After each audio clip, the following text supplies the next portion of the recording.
Oh my God, they're dead! Who could have done such a heinous act? I bet it was that frog down by the swamp. I don't like that frog. He's got them shifty eyes. It was that convict Ironjaw, that rapscallion. I bet it was that strange shadowy figure that likes to swing in the park on Thursday nights. I swear to you, it was my stuffed panda. He's possessed. It could have been Ricky's arm. We haven't seen it since it got cut off. I definitely know who the killer is. Blank is the killer. Hello and welcome to Blank is the Killer, the unoriginal horror movie podcast where I, your Secret Santa Josh Baker, cover 6 new-to-me horror movies with a spooky topic 7 at the end. This episode features holiday horror, deadly dresses, and cheap kills. Grab a gift as we discuss some snow-covered movies. Number 1, Dead End, 2003, directed by Jean-Baptiste Andrea. A family is on the road heading to Grandma's on Christmas Eve. Dad takes a shortcut and almost gets into a crash after dozing off at the wheel. The family picks up a strange woman in white. People start dying one by one, and the road is inescapable. After everyone else dies, the daughter wakes up in a hospital after the hearse that's been taking away people shows up and doesn't take her. A man says he came across a crash and the daughter was the sole survivor. The man leaves in a hearse and it appears that all the events on the road actually happened. The dad's driving or supernatural forces on an endless road are the killers. I left out a bunch of specifics in that summary, like the names of the characters and whatnot. Here's the family. Dad is Frank, mom is Laura, son is Richard, daughter is Marion, and Marion's boyfriend is Brad. I'll start off by running through the deaths in Dead End. Brad is the first to die. He disappears and is seen being driven off in the hearse that keeps popping up right before someone dies. His body is found all chopped up, but all we see is his ear that's attached to his cell phone antenna by an earring he was wearing. Next up is Richard. Richard's the most insufferable little idiot, so it's good that he goes early on. Here are some of his exploits prior to dying. After finding the strange woman in white and her baby, the family goes back to a small cabin to look for help. Does Richard help in any way? Nope. He takes this opportunity to go jack it in the woods. It's weird and completely out of place. Richard is a comically overwritten douchebag character. Right before dying, he smokes some weed and makes out with the woman in white, who pops up again. She drops her dress, and the sight of her naked front freaks Richard out for some reason. I'm assuming lots of gore or something. I wonder if there's a cut of Dead End that shows more on-screen gore. Anyway, Hearst snatches up Richard, and his body is found in the road all burnt up.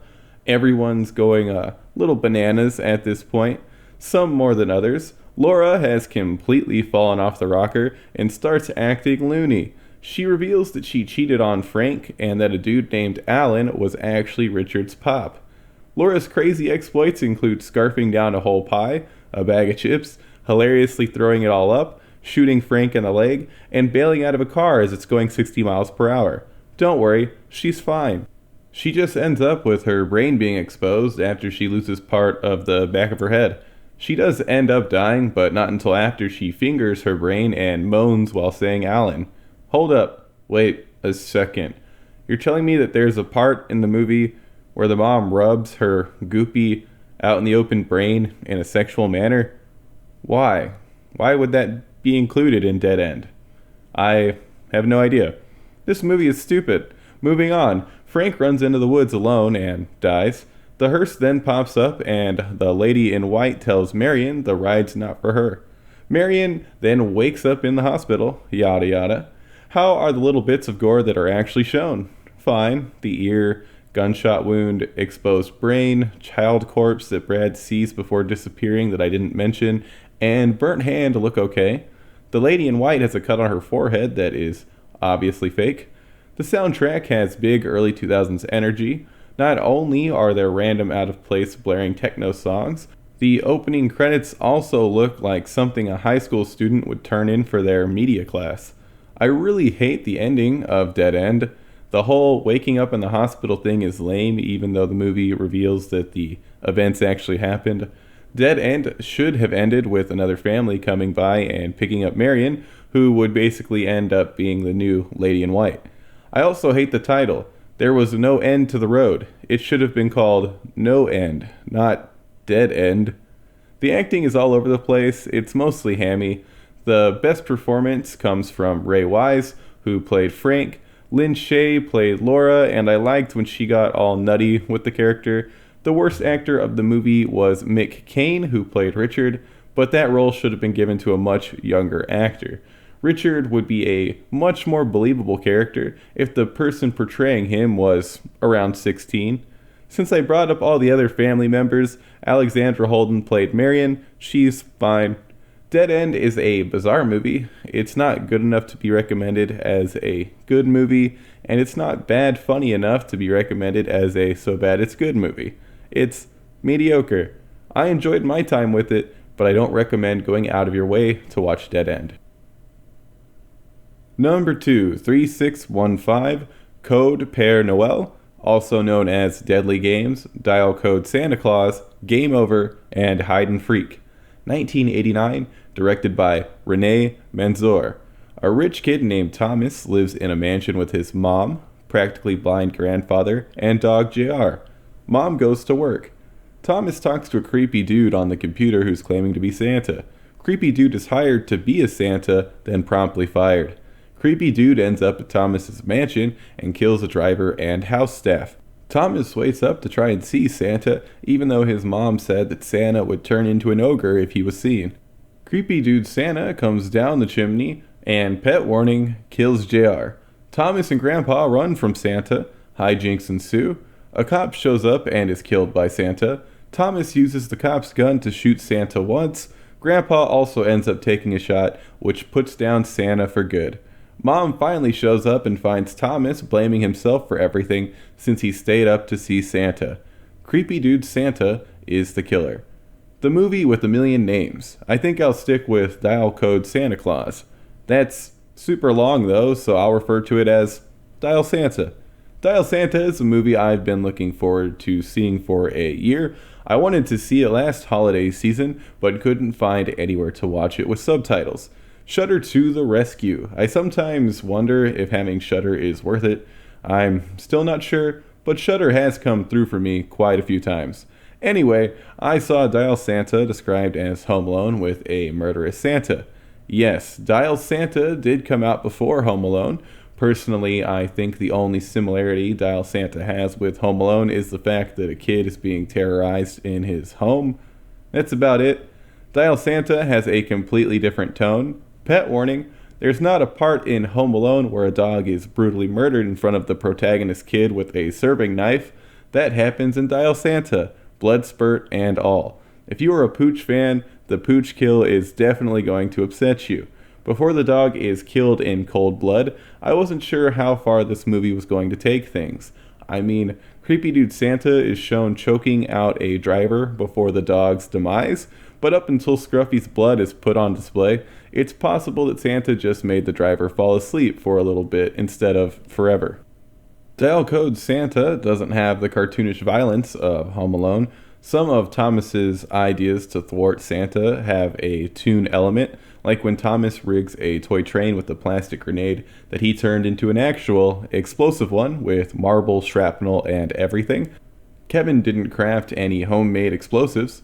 How's the gore in Dial Santa? It's fine. There's blood when the dog's stabbed, Santa bashes his own face into a car windshield, Thomas's leg is slashed, and Santa's shot. Besides the blood, there's a sequence where Thomas walks around with the dog corpse that's a real downer. I'm not sure if they train the dog to stay limp with its tongue hanging out or if they made a prop, but the dog corpse looked depressingly real. Thomas has a luscious mullet for the entire movie. There's no reason behind the mullet, but it's there. The kid that plays Thomas is solid. I also liked Grandpa. The guy they got to play creepy dude Santa is perfect. That dude has one unsettling face. If you told me they found some random murderous vagrant and just filmed him, I'd believe you. My favorite aspect of Dial Santa is the over-the-top mansion most of the movie takes place in. There are secret passageways filled with toys. Thomas sleeps in a fighter plane bed. There's a maze room that even Thomas doesn't remember how to traverse. The mansion is astounding. The pacing for Dial Santa isn't great. A lot of the film's runtime is spent showing Thomas doing things like setting up traps or walking around. I don't need to see every aspect of how Thomas rigs a crossbow to shoot darts when someone walks by. One strange aspect of the pacing is whenever Santa ends up in one of Thomas's traps, no time is spent on the aftermath. Darts just plunged into Santa's neck? Cut away to Thomas 10 minutes later. What happened in those 10 minutes I missed? That doesn't matter. Santa has to deal with a giant fire. Oh, wait, he's fine now. What happened with the fire? Don't worry about it. Holy moly, Santa's holding Thomas's homemade grenade and it's about to explode. Cut to Thomas, who's teleported to another room. What the hell? I don't understand the slow, meandering shots when nothing is really going on, paired with the jarring cutaways whenever anything interesting is about to happen. That's my biggest gripe with the movie. There's never any time to revel when creepy dude Santa ends up in one of Thomas's traps. The idea of a murderous Santa chasing a kid MacGyver around a humongous mansion is a good one. Thing is, Dial Code Santa Claus doesn't really capitalize on it. Instead of a lot of goofy, frightening kid versus bum Santa action, most of the movie is spent watching the world's slowest game of hide and seek. Dial Code Santa Claus is still worth seeing for the novelty, but it's not a movie that deserves the hype. I'd even put Home Alone 3 over this movie if we're talking straight up entertainment value, and Mac's not even in that one. Maybe I'm going a little too far saying that. I haven't seen Home Alone 3 in over a decade. Number 3, A Nasty Piece of Work, 2019, directed by Charles Hood. Ted, an insufferable grump suck-up, is distraught that he's not getting a Christmas bonus. Gavin, a douche bro, beat Ted for a promotion. Stephen, the CEO, invites Ted and Gavin and their wives, Tatum and Missy, over for a Christmas dinner with him and his wife, Kiwi. At the dinner, Stephen shoots Kiwi, who was being a flirt. Gavin and Ted try to help cover up the murder. The death was staged. Stephen and Kiwi continue to mess with their guests by hanging a promotion over them. In the end, Ted is told to shoot a guy who he paralyzed in a car accident. Ted can't do it, but Gavin says he'll kill the guy. Tatum then takes the gun from Ted and kills Stephen and Kiwi. Rich old dudes love Tatum's initiative and make her CEO. Tatum is the killer. She doesn't kill the rich hosts in self-defense. Oh, the paralyzed guy wasn't actually paralyzed either. It was all a game. A Nasty Piece of Work is fine. I'd probably give it a 5 on the Hulu Into the Dark scale from 1 to 10. It wouldn't do that hot if it was being compared to actual movies, though. At this point, I don't consider Hulark movies to be on the same level as actual movies. Even most crappy B movies are better than Hulark movies. A Nasty Piece of Work starts off by introducing us to Ted. Ted instantly comes off as an insufferable loser. His amazing wife Tatum is crazy supportive and way more attractive than him. Ted ain't a looker. Ted has no redeeming qualities. He thinks he's the smartest guy in the room when all he is a baby prone to temper tantrums. I'm not sure if Nasty wanted me to root for Ted. When the rich CEO who's a creep to one of the wives is more likable than the character I'm assuming is our protagonist, there's a problem. Tatum is the real protagonist. She's played by Angela Sarafian. I only watched one episode of Westworld. I liked it, I just hadn't gotten around to watching more, and I guess that's where I've seen her before. She's the only character that's likable. Kiwi, the horn dog scamp, is also kind of likable. Molly Hagan plays Kiwi. Kyle Howard plays Ted, and I hate his face and constant whining in Nasty. One of my biggest gripes with Nasty are the guns that are used. In the mansion the dinner is held, there are 2 bolt-action Lee Enfield rifles on the wall. Josh, why would you say bolt-action Lee Enfield? That's redundant. I'm explicitly pointing out that the guns in the movie are bolt-action guns. Now, normally I'm not going to spend a huge part of a section talking about how guns in movies aren't portrayed correctly. I'm not a gun nut or anything. Thing is, Nasty has Steven talk about the guns on the wall, the Lee Enfields. When talking about the guns, he emphasizes that their model is one of the most successful bolt-action rifles ever made. Steven hammers the point home that the rifles are bolt-action. This fact is then ignored. The guns are shot multiple times without anyone loading a round into the chamber with the bolt. Sure, both guns could have had a round already in the chamber, but after those first shots, you have to manually use the bolt to chamber another round. Again, I wouldn't be complaining about this if Steven didn't rave about the guns being one of the best types of bolt-action rifle of all time. Josh, you're really hung up on this bolt-action thing. Why don't you tell us more about the movie? Well, listeners, not much else of value happens in the movie. Gavin is shot in the hand and shoulder. Don't worry, he's fine after being shot in the hand and shoulder from 10 feet away by a high-powered rifle. Steven and Kiwi aren't as lucky. How's the gore? Boring and barely passable. All of the gore is gunshot-based. Most of it looked practical, at least. Even though the movie is just short of 80 minutes, it still drags. Even though all I've been doing is complaining, I did find a nasty piece of work mildly entertaining. You can do way worse when it comes to Hulark movies. Thing is, I don't recommend that anyone seeks out Hulark movies. A nasty piece of work is just a crappier version of Would You Rather. Would You Rather isn't amazing, but if you're looking for a movie where rich people throw a dinner party and torture those who are less fortunate, you'll have way more fun with Would You Rather. Skip a nasty piece of work and watch Would You Rather instead. Number 4, In Fabric, 2018, directed by Peter Strickland.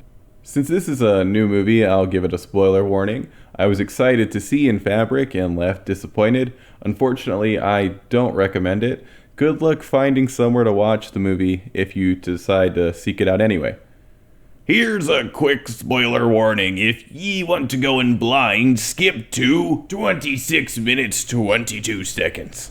When will the landlubbers make a moving picture about an evil pirate hat? Thanks for that, SB. In Fabric, 2018, directed by Peter Strickland. A department store is having a sale.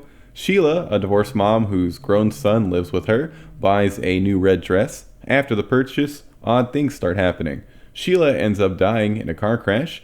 Reg, a washing machine repairman, ends up wearing the same dress during his stag party.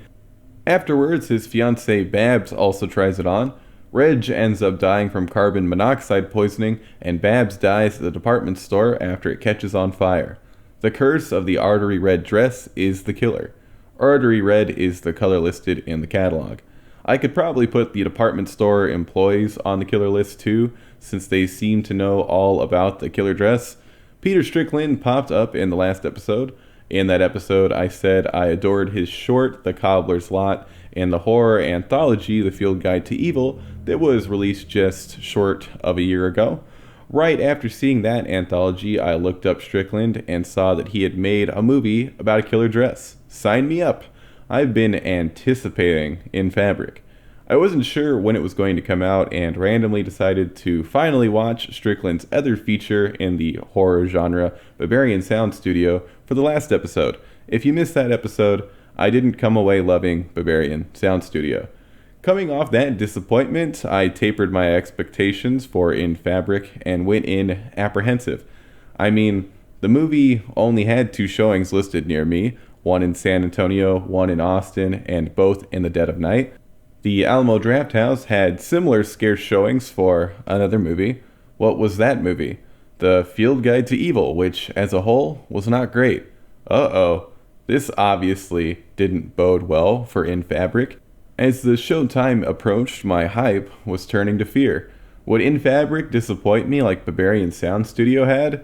No. In Fabric must be a campy horror masterpiece in the same vein as The Cobbler's Lot, right? In Fabric was disappointing.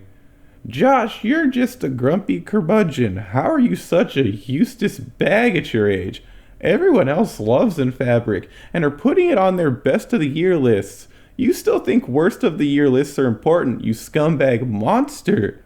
Whoa, listeners, relax. Worst of lists are a whole other can of worms. I'll talk about those in a bit. Just because I found In Fabric disappointing doesn't mean I disliked the entire thing. It means I didn't dig it as a whole. In Fabric is a gorgeous film. If there is one thing that's absolutely true, Strickland's movies are beautiful. They're filled with vibrant color and fantastic cinematography. The set design of the department store in Fabric is impeccable. Everything about the department store is perfection. The hypnotizing commercials for the store, the atmosphere, the way the employees talk, wonderful. If I had to pick a favorite thing about In Fabric, it has to be the figuratively other language the department store employees speak. Sure, they are speaking English, but what they say sounds so otherworldly and foreign. If I had to name their language, I'd call it existential sales speak. For example, during the fire, there's a warning message that says to please exit the store graciously. That's a bad example and paraphrased, but I assure you, the way the salespeople talk is a delight. The main department store employee salesperson is credited as Miss Luckmore. She probably said her name, and I forgot it. Luckmore is played by Fatma Mohammed, who's in almost everything Strickland has listed on IMDb. She was great in Bavarian Sound Studio, and she's even better in Fabric. Her delivery as the oddball dress pusher is exquisite. Whenever she was on screen, I was enthralled.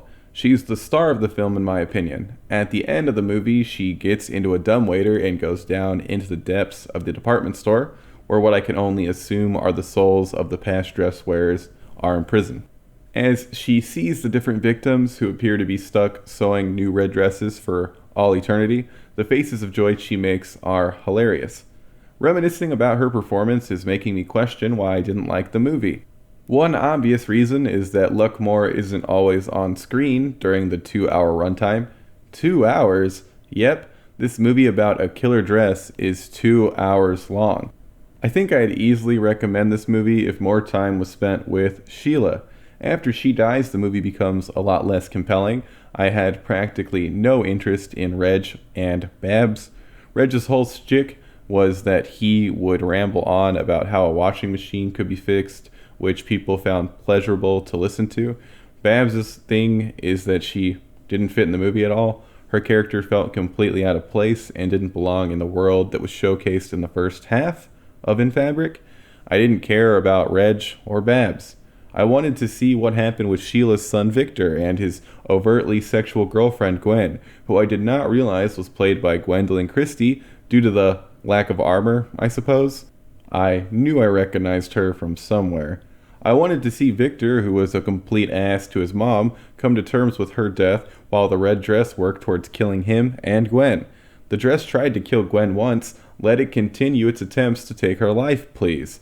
I wanted to watch Sheila become more and more terrified of the dress after she was injured in a freak washing machine accident and attacked by a dog whose mission was to destroy the dress. Technically, pet warning, the dog ends up being put down after it attacks Sheila. It's off screen, you just hear about it. Anyways, instead of continuing on with Sheila, In Fabric gives her an anticlimactic death and drops in new characters that I couldn't care less about. This reminds me, recently a clip from the movie was released. I didn't watch the clip beforehand as to not ruin anything, but the clip is of a dream Reg has where Babs has a baby that comes out wearing a little red dress and flips him off. Okay, that's mildly humorous and incredibly campy. Problem is, if you see that clip, it's going to give you the wrong expectations. In Fabric never reaches that level of camp again, and the dream sequence is towards the tail end of the movie. That's another issue I had with In Fabric. It didn't know if it wanted to lean full on into the camp or not. Sure, the department store is campy, but it's not the same level of camp that is a newborn baby flipping the bird. I wouldn't really call the whole sex mannequin ritual thing campy. Well, maybe a little, but I found that to be more absurd than campy. There are multiple parts in the movie where characters' dreams are shown, and none of them are necessary. Speaking of unnecessary, there are 3 scenes with 2 bank manager guys that add barely anything to the movie. cut the dream sequences and the bank guy scenes, most of which overlap, and I think In Fabric's pacing would work a lot better. I'd still prefer the majority of the story to involve Sheila and the characters associated with her, but removing the bank manager sit-downs and dream sequences would be a start. I found myself constantly losing interest once the protagonist switched to Reg. Let me hit some staples real quick. The overall acting is solid. Marianne Jean-Baptiste was great as Sheila. The gore is practical and well done. Another pet warning, Reg and Babs' canary is suffocated by the dress. I really appreciated all the nods to Giallo films, like the intensity of the color, especially the reds, expressionist imagery like the spiral that resembles a washing machine, cinematography, and the score. The main theme is an absolute banger. The marks left on the dress wearers were neat. I walked away disappointed because I wanted a tighter script that focused more on established characters instead of one that jumps all over the place. If In Fabric had focused more on Sheila, the characters surrounding her, the department store and its employees, and cut out Reg and crew altogether, I would more than likely be praising this film. As a whole, In Fabric didn't do it for me. It was a meandering, bloated mess. Maybe I just don't dig surreal and absurdist films as much as I thought I did. It has nuggets of greatness, but overall, I don't recommend In Fabric. Number 5, Body, 2015, directed by Dan Burke and Robert Olson. You'll enjoy this movie more without spoilers. It isn't the most amazing thing in the world, but it's a fun, what's going to happen next type movie. Skip to 31 minutes 18 seconds. If ye want to ride the roller coaster yourselves. Here's the summary. Callie, Holly, and Mel are hanging out for the holidays. Callie suggests they all go hang out at her rich uncle's house. Once at the house, Holly realizes it doesn't belong to Callie's uncle. A man enters the house to investigate. He grabs onto Holly, who then pushes him down the stairs. The girls believe the man is dead and come up with a fake story that will get them out of trouble. The man is alive. His name is Arthur. Holly and Mel decide they should turn themselves in. Callie disappears and kills Arthur. Callie then ties up Holly and plans to kill her too. Holly gets free and kills Callie. Holly and Mel then agree that the story is Arthur tried to force himself on Holly. Callie came to the rescue. Arthur killed Callie and Holly killed Arthur. The police show up. Callie is the killer. Body, not to be confused with the terrible Hulu Into the Dark movie, The Body. Body was surprisingly enjoyable. It's rare that a movie has a group of 3 girls that are believable friends. Their dialogue is juvenile and genuine. A solid group of pals. Well, at least until knockoff Tim Robbins falls down the stairs. Then everyone starts turning on each other. Look up Larry Resenden. Look me in the eyes and tell me he's not a knockoff Tim Robbins. I knew Body was going to be one of the best motion pictures ever as soon as Sunglasses Dad made his appearance. Who the hell is Sunglasses Dad? He's everyone and no one. He's just some random dude that's a dad wearing sunglasses at night, indoors. Best character in any movie ever. Why is he wearing sunglasses? No one knows. He's mysterious. I want to say it's revealed that he's some type of politician later on in the movie who wouldn't vote for Sunglasses Dad. How's the acting in Body?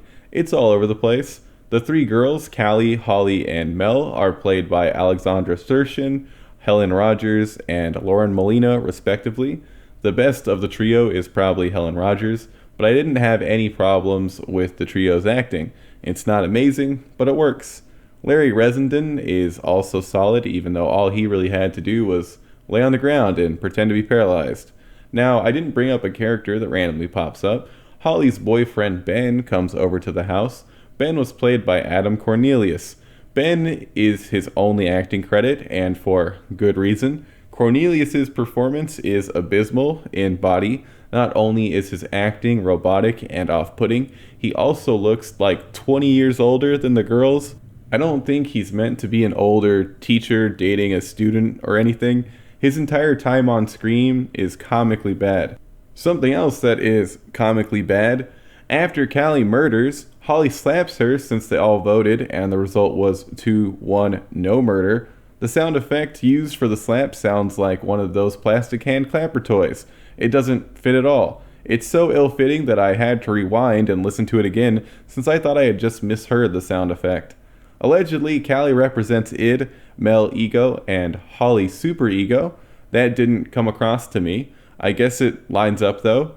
The gore? There's a little bit, since Callie is taken out with a broken off table leg, and Holly and Mel have to bash in Arthur's face to fit their narrative.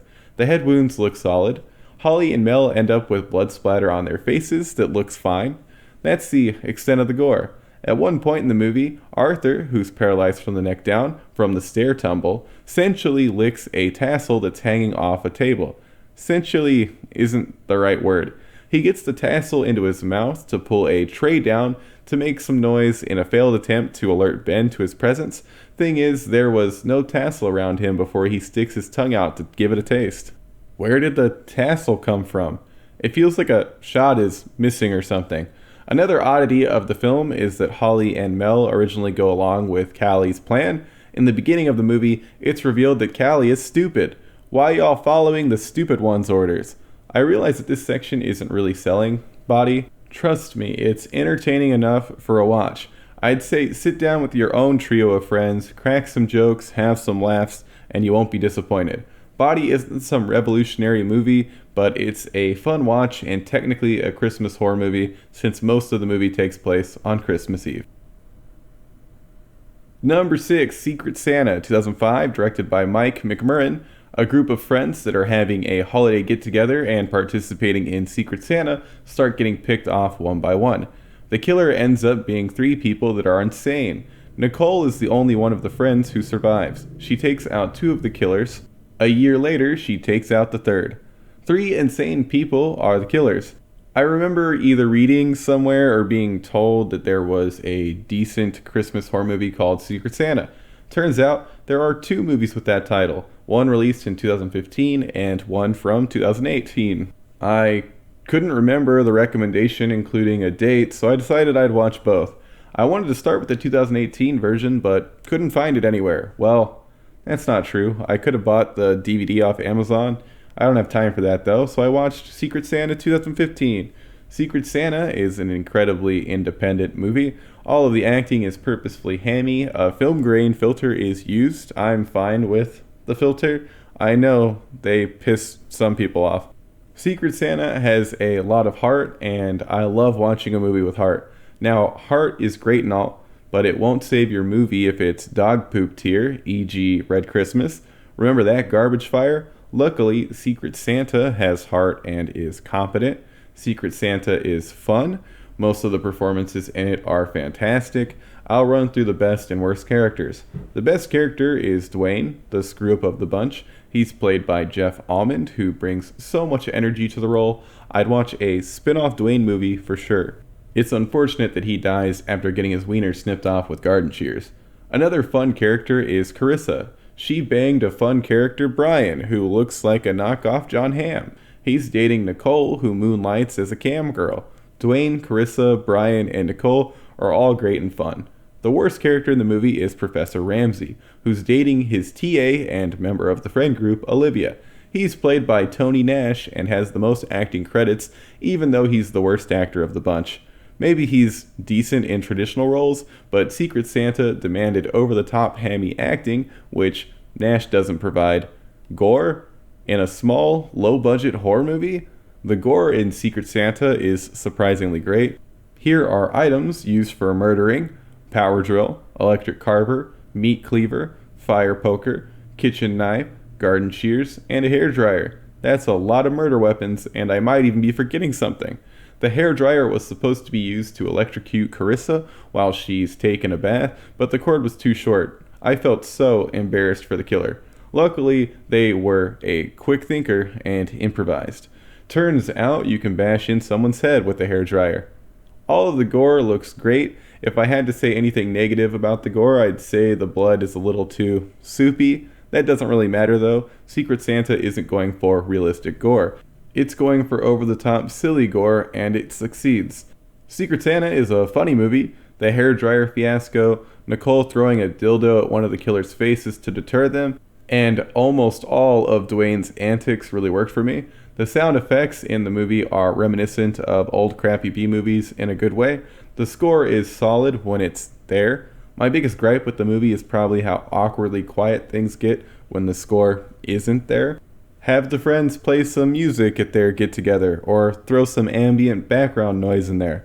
Secret Santa is an independent movie with a lot of heart. I recommend checking it out if you're looking for a low budget holiday slasher. Number 7, in defense of worst of lists. To some people, worst of lists are terrifying. Some people are about to get real salty. Recently, I've seen a lot of end of the year lists. One type of list that's been turning a bunch of people into grumpy Gregs is worst of the year lists. Before I dive into my defense of worst of lists, I want to note here that a lot of the lists I've seen people complaining about are obvious bait lists. It's sad that bait lists are a thing, but online journalism is mostly a joke these days. I know there's still some legit journalists out there. Love y'all. I'm talking about bait list makers. What's a bait list? A bait list is a list of things that either excludes something that should definitely be on it or put something stupid high up on the list. For example, if I wanted to make an easy peasy bait list, I'd put out one called The Top 3 Best Harry Potter Movies and put Fantastic Beasts and Where to Find Them in the number 1 spot. That's obviously incorrect. Ain't no one willing to get behind Fantastic Beasts being the best HP movie. Bait lists are made to make people complain about them. Your list will get more attention and exposure if people are whining about it. Don't be a little dum-dum and fall for bait lists.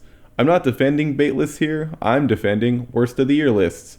I myself put out a worst of the year list, so I'm biased. It's the rotten section of the Pumpkin Harvest. I release it every October, and that section includes the worst movies I've watched for the podcast the year prior. Why are these lists valuable? Let's say you like a critic. That critic is mostly positive about everything they see. How do you know how much their opinion aligns with your own if they never go for the throat of bad movies? I don't know about y'all, but I watch a lot of bad movies every year.